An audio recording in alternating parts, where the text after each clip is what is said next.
Hey, Scott, what you doing? I'm putting together an encounter for the Monday night game. Cool. Yeah, check this out. If the party talks to the tavern keeper, they'll learn about a treasure map he has. Ah. Yep. If they don't, then a bar fight will break out where they could kill an aristocrat's son. Ooh. Yeah. If they do, then his father will send bounty hunters to kill the party. Yikes. Yep, pretty dope. If they don't, then they will potentially make friends with the aristocrat's son, and he will hire them for an adventure. One problem. Yeah. What if they don't go to the tavern? Oh. Sounds like you were preparing. Put down that 3-ring binder, and let's talk about 5 habits of a good DM this week on the Dungeon Master's Dojo.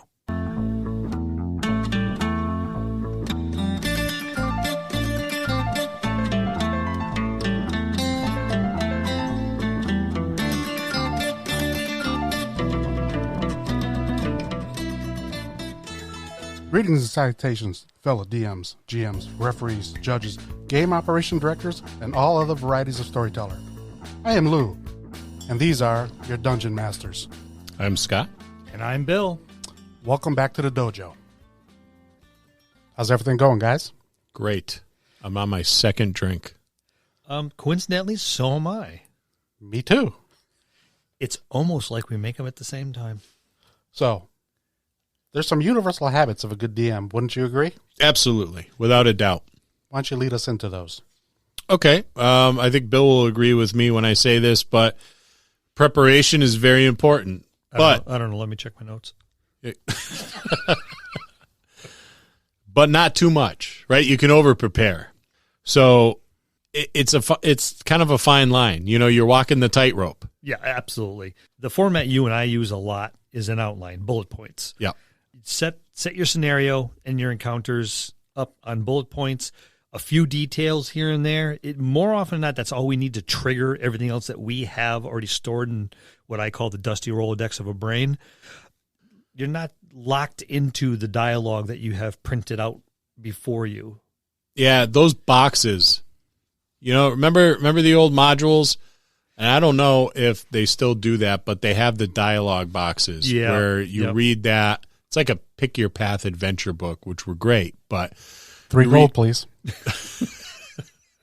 But you're reading it out to the whole party, and you can see them, their eyes glaze over. You know, someone's absentmindedly eating M&Ms. Mm-hmm. And it's a huge waste of time. I think it really is. That, and it's not as organic. It definitely feels a lot better when you're kind of doing it off the top of your head, or seemingly. Like I said, you throw the bullet points out there just so you know you stay on track, but then just kind of go with the flow of the table at the moment, and then you can expound all you want. And that's practice and experience. So if you're a brand new DM, and that sounds intimidating because it does when you're brand new, just do it anyway and practice. You know, you're not gonna be great your first time around. You'll have your victories, but you're not gonna hit it out of the ballpark. Everyone's gonna go, "Wow, that was awesome!" Yeah, and if they do, great. Yeah, you have a skill, dude. But you're right; they're not. You know, make yourself your notes, and if you have to put a little bit more detail in than the next guy, fine, then do so. I think there's some key things to know when you're preparing your adventure, either the entirety of the campaign or just an evening's worth of gameplay. You know, so know your NPCs, right? How important are they to the story? And listen to our NPC podcast. It's coming soon. Know your PCs. So that's knowing all your players at the table. And that's really, really, really important. You got to know your players. If you play with the same group, then that's a lot easier than if you're doing a couple games at the local game store, right? So we're fortunate. We've been playing with many of the same people for decades, almost the entirety of our time playing the game. You know, most of the older people in our group I've been playing with since the 80s. So it's easy. I know what Lou is going to do. Something's going to blow up. I don't even know what I'm going to do. Something's going to be set aflame. But see, we do. That's the funny part. So know your PCs and know the characters behind them. We talked about that outline, but I think really that's all you need. You just need that outline. You need some monster stats, some NPC stats, but an outline with bullet points. Well, I mean, a couple notes off to the side. You want names of people and places. Keep tabs of appropriate magic for the level of the scenario and whatever magic saturation you have for your particular campaign or world. We run a magic light world. Be consistent in doing so. But when you do that, that's part of your preparation too. Yep. All right, here's the layer, here's the cache, here's the chest. What's in it? Okay. All right, I'm going to go to the back of the book and roll a random chart on my layer, whatever. No, don't do that crap. That bogs down the gameplay so much. It does. Just ahead of time, you know there's going to be a small amount of coin in there, right? You don't have to write it down. Just, okay, there's 15 gold, 10 silver, and 3.5 coppers. And that one half looks like it was bitten in half. If nothing else, just to have them wonder why it was bitten in half. Then say, okay, but there is also this really old, crusty, not rusted, but a certain patina dagger or chalice or mirror, whatever other magic item you want to throw in there, whether it's a homegrown or something out of the books. But make sure you know ahead of time what it's going to be, because a lot of times that you can use that as part of your plot driving, is that you need to have that magic item, or someone in your party is going to need it later on. Make sure you got the right stuff in the right place at the right time. Have a map, or 2 or 3. We have, and I'll do quick maps, but usually, when Bill and I are building a campaign, that's kind of in Bill's wheelhouse. He's the map guy. But have that map handy of the world that you're playing in, because that's important. People are going to want to know where in the world they are. Have a map handy of that general location they're in, and then have a map of various areas of your adventure for the night. So that could only be one map. And that map you could use for several sessions. But have a map, because they're going to want to know. You may have to transfer that map to a battle map. You may have to move some terrain or some minis around that. So it's good to know where everything lies. I think a map is a big help, an absolute necessity too. We've used it a number of times. How many times we put up this massive poster-sized map that I printed out of a continent, and it has highlights in it. And as things develop in the game over the years, I add them to the map, and it's printed on the 8.5 by 10 or 8.5 by 11 sheets. I will pull out that one sheet that is altered and tape on the new one because it has something added to it, but it's in color and it's sitting on the wall for everyone to reference. Everyone loves the maps. Yeah, they bring your world to life. So someone can look at the map and go, okay, we're here. And now I can get an idea of what the land looks like. And how long it's going to take. Yeah. We're at point A, and I need to get to point B. And point B is, okay, on our map I have hexes. They're lightly there, but you can see them. And they're like, okay, it's over here. And it's 15 hexes away. Now, how far is that?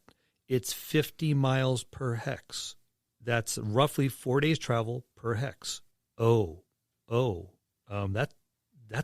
far. Yeah, that gives perspective too. It's we're not going to get to our destination, the meat of the campaign, for 4 days, but there's a lot of stuff that could happen within that 4 day time period, and that's stuff to have in your outline as well. Unless, of course, the story says, okay, you traveled for 4 months. Now you find yourself outside the city walls of where you're going to go. Yeah. I mean, you don't have to bog down your gameplay with travel. It's not necessary at all. Unless that's part of what you're trying to accomplish. I think knowing when in the settings timeline your adventure is taking place, because the history of the campaign setting can be an integral part of your adventure, your campaign. That is for our world. Yeah, and knowing where. For our characters, knowing where they fall in that timeline, how many years have gone by since certain world events occurred, is important, because when when the outcomes of those world events, they start encountering those, there was a war between or a battle between the forces of evil and the forces of good. So there was a portal that was open and demonic entities came through and angelic entities came through. And fortunately, the good guys won, but some of the bad guys were trapped on the other side. And that's how the tieflings arrived in our world. They were the product of whatever was left over from that big battle. We call them something else in our world. Yeah. And then there was a campaign against those entities to eradicate them, but still some tieflings were born and entered the world. But that plays a huge role in how the world sees these particular hybrids. And and as you're traveling, the scars in the world that were left by these wars, these battles, these encounters, not necessarily the portal, but when two armies clash, that countryside is ravished for decades. Yeah, and that's just flavor, for the campaign setting. But it has a great bearing on when in the timeline that your campaign is taking place. One of the things I do, and I'll do this the entire year, I'll visualize how I see the campaign playing out. So I'll be in my car driving to work, and it's probably not the safest thing to do, but I'll let my mind wander to every single aspect of the game and, the description and, what drama I want to build where. Now, I have gotten more than one phone call from Scott as he's on the road going, I missed my exit. I was like, we're working on the campaign again, huh? Yeah, Connecticut, somewhere. Or, I don't know, Cape Cod. It happens. Bill, I was on 95 and now I'm on 93. How? Backtrack 6 exits, buddy. Yeah, but the visualization works. Yes. And that's one of those things I do often to prepare, and it does have its drawbacks, certainly, in that I am sometimes tardy and oftentimes lost. And I find myself talking to someone who's not there but is one of the PCs in the voice of a villain. And I think people, when they pull up beside me, they may find that disturbing. I hope they think that I'm talking on the phone and I have a Bluetooth in, but a lot of times they'll roll their windows up and they'll tell their children not to make eye contact. So I guess time and place is important for that too. Let's move on to the next point. Thinking on the fly, a.k.a. ad-libbing. That is a skill every good DM should have, because your players are going to throw stuff out there that you have not visualized in your mind's eye as happening. It will easily derail your plans as a DM and potentially the campaign or the adventure if you don't know and practice the art of ad-libbing. Now, that right there, the most important word of that entire diatribe was practice. You got to practice. This is something that a rare few can do right from the get-go. Try it. Even if it fails repeatedly, just keep doing it. Now, there are some ways to kind of hedge your bet a little bit, right? Have a few extra encounters ready. Even if you just jot them down, again, bullet points, story-specific, as well as non-story specific encounters, but have a cache of 3, 4, 5, 6. These are transplantable. You can put them anywhere. But have them ready just in case you need them. Now, like I said, some will help drive the story, but some of them won't. Some of them are just there to fill the space, give the character something to do. Someone has to go up to the bathroom. You don't want to break the momentum of the table. Have, a rabbit bounce out in front of the trail. They've been looking for game, and inevitably, someone with a bow is going to try to shoot the rabbit. Have the rabbit dodge the arrow. Or whoever has a battle axe will throw it. But yeah, either way. But, I mean, stupid little things like that to help keep things going. But you have these ready. Think them out, like you said, think them out ahead of time. But just it's not going to really have any effect on the story, the scenario, the outcome at all. But it's there. Or it may. And you just don't realize it. Well, we've talked many a times about how these little incidences suddenly grow a life of their own, and that's great. If they do, fantastic. Run with it. put some notes down and say, I'm going to use this. This is going to be, every time these guys stop, this rabbit's going to keep popping out in front of them. And no matter what they throw at it, they fireballed this damn rabbit, and there's a crater, and the rabbit comes out of the damn crater. How the hell is this rabbit still surviving? And they may never, ever know. I traveled to our week-long game with 25 just spare encounters. Mm-hmm. And because sometimes they do this, sometimes people will go, your players will go faster than you thought, and you got to throw a little something in there, a weather event, a rogue bunny rabbit, whatever have you, and it'll slow things down.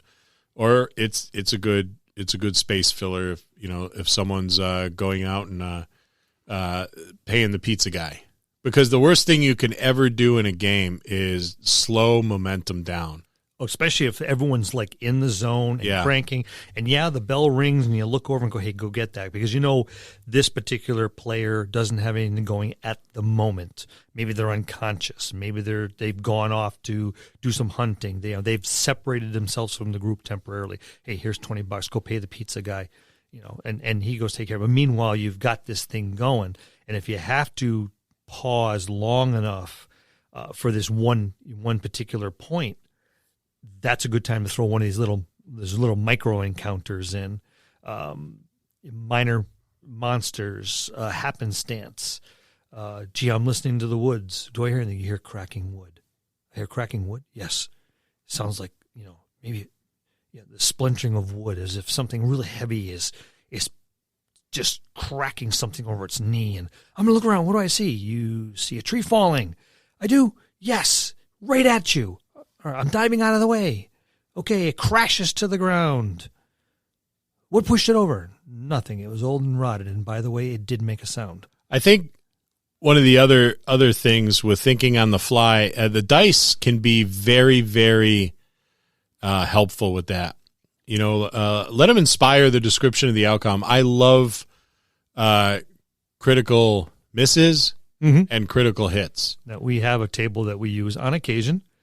This is something that I've had concocted. Look for it. It'll be out there and available for download. I've had it concocted for some time. There is a large number of critical hits and critical fumbles based on bludgeoning weapons, cutting weapons, magic. And we always give the table the option of using it. Because sometimes this stuff is fairly minor, and sometimes it is not. There is more than one character that has walked around missing a limb or a deformed section of face. Sorry, Andrew. Yeah. For the missing limb and the deformed portion of the face and the caved-in head. With the loss of several intelligence points. Sorry for everything. It was a really bad night, and my dice were hot. So, thinking on the fly. It's a skill that needs to be developed. If you have the uncanny ability to come up with this stuff, great. You are a gaming prophet. Enjoy it. But for everyone else, practice. Practice. And like I said, put your little encounters, put your little things aside that you can throw out there just in case. So it looks like you're pulling stuff out of the hat, but it's all part of preparation. And when opportunity knocks, throw open the door. Dial up the drama when the opportunity is there. We were finishing the climax of a game a couple years ago, and the PCs were on an island, and the island was phasing back into the realm that it originated from, and they were trying to get off the island, and they found an old machine built by gnomes, and our gnome in the party was trying to repair it because they had just escaped these golem-like creatures because the barbarians stayed behind to fight them off so the rest of the party could make their escape.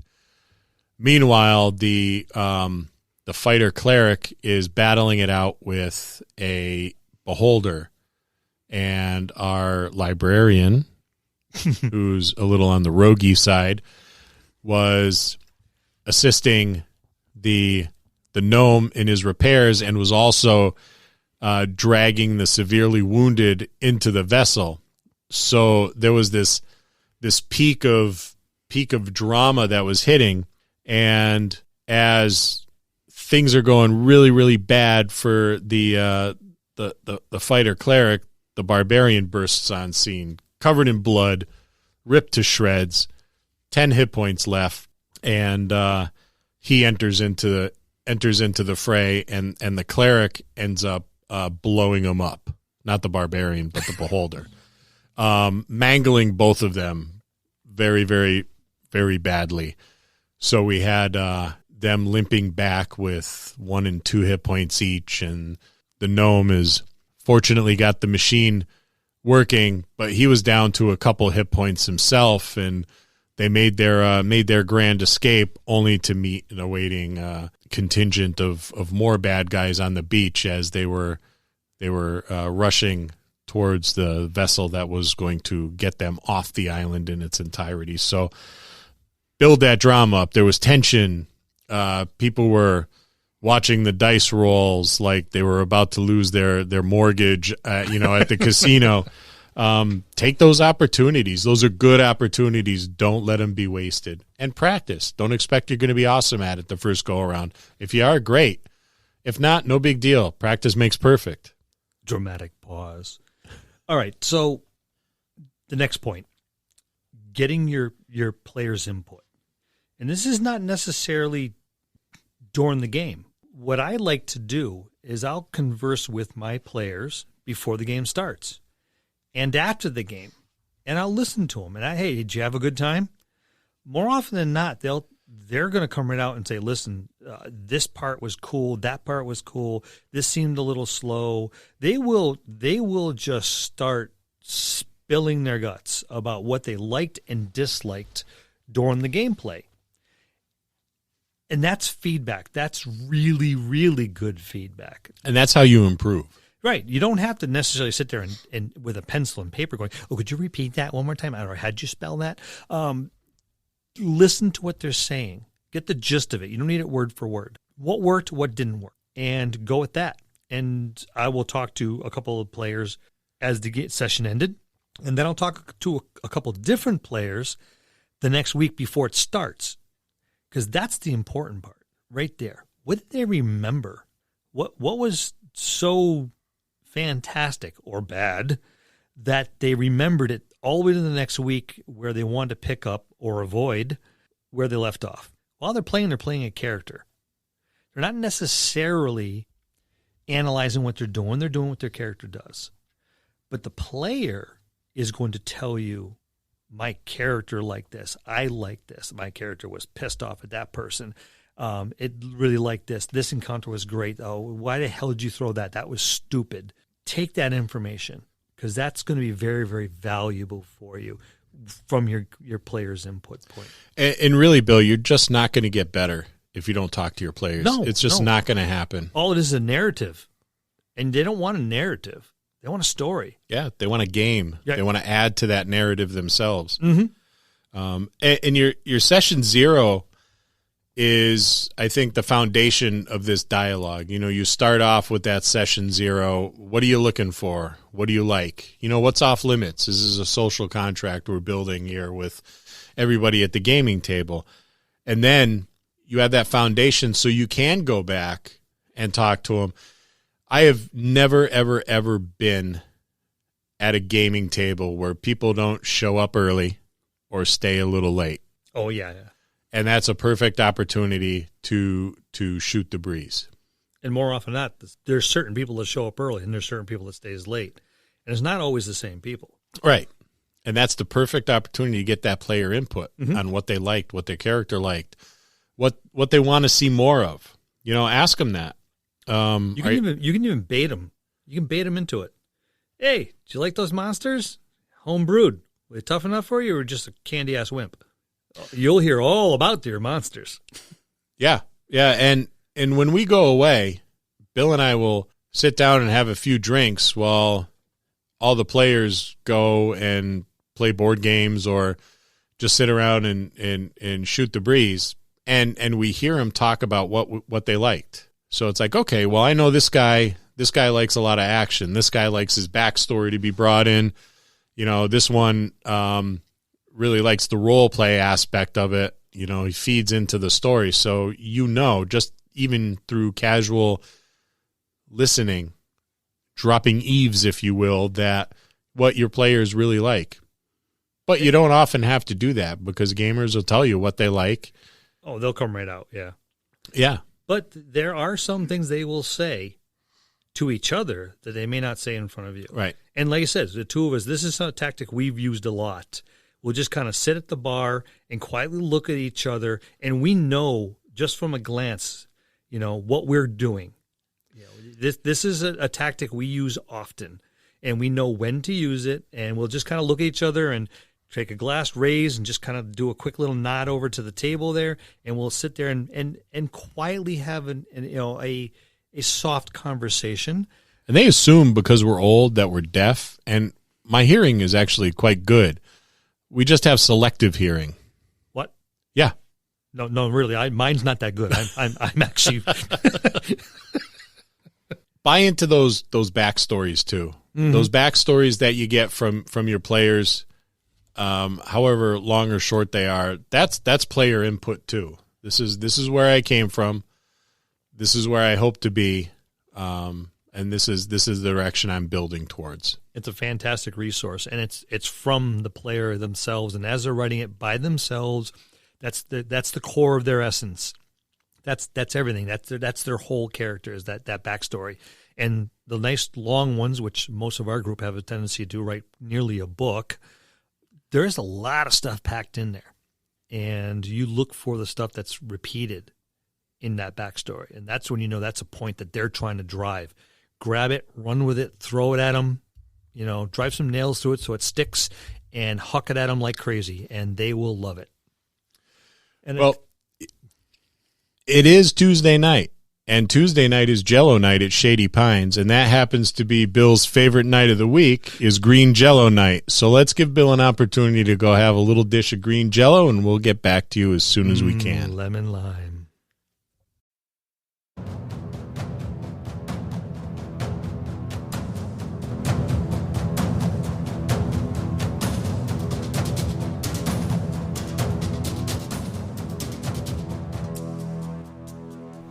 In celebration of 1 year of podcasting, we are holding a giveaway of epic proportions.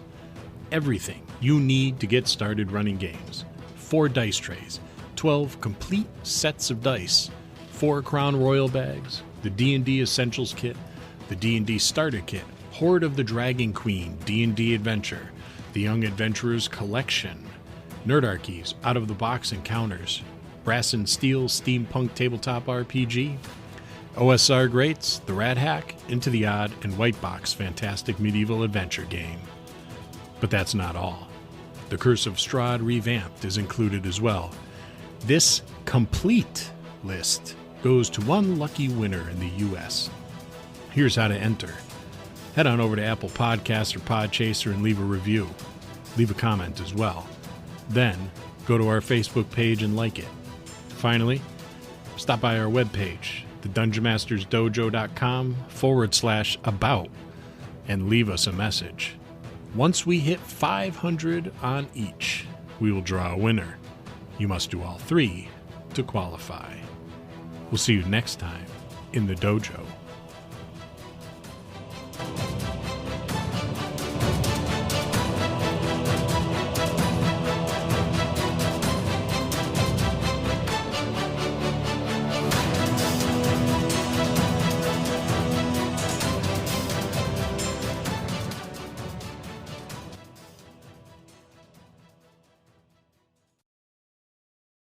How's that Jello, Bill? They gave me a damn spork. Who uses a spork for Jello? Well, a spork. Yeah. Last time I used a spork was for my coleslaw at Colonel At Sanders. lunch. Well, yeah, okay. You got me there. All right, so let's get going before it's your bedtime. Hey, Scott, it's about your players, not about you. It sure is. Okay, as the game master, it's your responsibility to provide an enjoyable and fulfilling story. All right. The idea is to challenge your players, not beat them. It's not a game. All right. So no matter what your story is, make it about your characters. We talked a lot about backstory. We talked a lot about getting your player input. This is where you implement it. Take little bits of especially if those backstories are similar, or you can find a way to blend two backstories together. That's going to bond your characters together, hopefully. Whether it's good or bad, whether they like each other, dislike each other is another matter. We've already said that conflict is drama and drama is good. Yep. So that's part of making it enjoyable. They're going to remember the arguments just as well as the successful combats. Yeah, and probably more so than. Yeah. Some of the greatest moments at my table was inter-party conflict. It was great fun to watch. I think every DM or everyone aspiring to be a DM should ask themselves one question, and that's why. Why do you want to be the DM? Why do you want to run the game? And if the answer is because you want to beat the players, or you want to play adversary, then it's really not for you. Yeah, you shouldn't be. You should be a player. Yeah, you should just stay the player and call it a day, because in reality, it's not your game. It's the player's game. It's the table's game. Yeah. We've mentioned this before. You're only one part of the narrative. Your entire table is the rest of it. You're just driving the narrative. Yeah, you're really just another player at the table. It's just that your role in the game is different than the rest of the players. Well put. So in reality, you're really not all that special. Not until the players kind of express their appreciation by having a really good time. If your players have a good time at the game you're running, then that's when you kind of become special. There's a quote that I don't know who said it. It wasn't me, but if you're good, you're willing to tell everybody. But if you're great, they're going to tell you. Yeah, and that's absolutely the truth. And that's what you're striving for. You don't go out there and go, man, I'm the best game master you guys have ever had. Tell a good story, put a good adventure together. And when they say, man, you are awesome, that's when you know you're a good DM. That's when you know you have good habits. You've put together a story, a scenario that they enjoy and want to keep coming back to play. Be adversarial, and it's not me against you. Player character deaths are going to happen. Yeah, they are. It doesn't happen a lot. There are workarounds and things like that, but they're going to happen once in a while. But that's not your goal. Your goal is not to kill the characters, unless you come right out and say, okay, this is a one-shot, and the whole idea is to say who's the last one standing, because I am going to try to F you guys up tonight. And that's okay. Yeah, if it's put right out there, and everybody knows that. But that's not, when you're talking a scenario, you're talking multiple weeks and sometimes months, years, like we've done. The goal is not to kill them. Okay, maiming is fine. Dismembering, all right. But if the characters are backed into a hole, be ready to provide a workaround for them. And sometimes, no matter what you do, the dice just don't go your way or their way. Well, I notice how he said first your way. Well, that's the situation I'm most used to. And you're going to get a character death. It's going to happen more often on my table than yours. Yeah. It's less. I have been known to less dangerous. Horribly kill people. Well, the dice have been known to horribly kill people. Player death is a whole episode unto itself, so I'm reluctant to get into that and go down that rabbit hole, but we're going to do one on that. Yeah. So keep your eyes open for that. But yeah, player death sucks because the more you play a character, there becomes that emotional investment. And if you are blessed with the kind of quality players that Bill and I have, and there's a group of like 16 of us, and they're just fantastic. When one of their characters dies, as a GM, I feel terrible. And the other characters at the table feel bad too, because they've grown attached to this other player's character. It's even worse when we do it on purpose. Yeah. And we never kill anybody on purpose except an NPC that we own. Yes. But people get really upset about that, and strong words are exchanged. Strong, hurtful words are exchanged, Lewis. Well, that's because I wasn't ready for it. Yeah. He seen it coming and he couldn't stop it. But when you have that emotional investment in the game, you know you're really doing a good job at running the table, because the characters or the players are not just invested in their character, but the other characters and the game itself. And that's a good thing. All right, let's move on to the next point. You like running the game. That's essential. Yeah. Why do it if you don't like it? Well, that's just it. Like you said, if you're there and you're adversarial, then it's not for you. If you aren't going to put the effort in, it's not for you. The challenge is putting together a scenario for your friends. Have them play through it, watch as they navigate over, around, and through the encounters. And they should be enjoying themselves as they play, because they're playing for themselves and they're playing for you as well. I mean, they know you put this together. You put the effort to put this whole thing together, and you're trying to make it enjoyable for them. And if they have a good time, you have a good time. And if you're having a good time, then you're a good DM. And if you're not having a good time, or they're making you do it because no one else wants to, you either rise to the challenge or try to find someone else. Try to say, all right, it's your turn. Right? This is as far as I can take it. And hopefully someone will step up and you go into a round robin or something like that. But hopefully. Doesn't always happen that way. Rise up, Scott. It's your time, Lewis. Do you like being a GM? I love being then it's yours. GM. I love it. You can have it. It's all yours. You're the greatest. Thank you. Wow. I mean, just it's your wit against the combined resources of the entire group. That's my challenge. As a game master, that's what I drive. It's me, just me. And I have 6, 8, we've had 10 people sitting at the table. Yeah. And there's all these different people working together. More often than not, it wouldn't look that way sometimes, but you are pitting your wits against a group of people. Do they know where they're going? And the trick is to leave hints. Don't just arbitrarily go, oh, nope, you don't see anything, ta-da, here it is. That sucks. It's not a good story. You need to leave the breadcrumbs, leave the trail, see who follows it. See if one person sees a few crumbs over here and this person sees a few crumbs and that person sees a few crumbs, are they sharing it? Are they putting it together? Now they're working together. And see if you can pit your wits against a large group of intelligent individuals and see if you can keep them, entertained, and see if you can keep them on the path. That's what I derive from it as a game master. So the question I guess you really have to ask is, how do you know you like running the game? It's a love for running the game. So, when you love something, whatever it is, sports, whatever hobby, painting, when you do it often, and you end up doing it well because you become more practiced at it. One of the other ways to know is like when my fun begins at the table, when I see the players collectively enjoying themselves. Mm-hmm. When they're smiling or laughing or they're engaged, that's when my fun starts. And I really, really enjoy it. When you're sitting around thinking of ways to draw your PC's backstories into it too.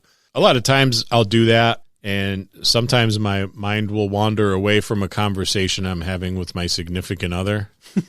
And I'm thinking, how could I bring Gravin's backstory into this game? And she's looking at me going, where did you go? I said, well, I was thinking about Gravin.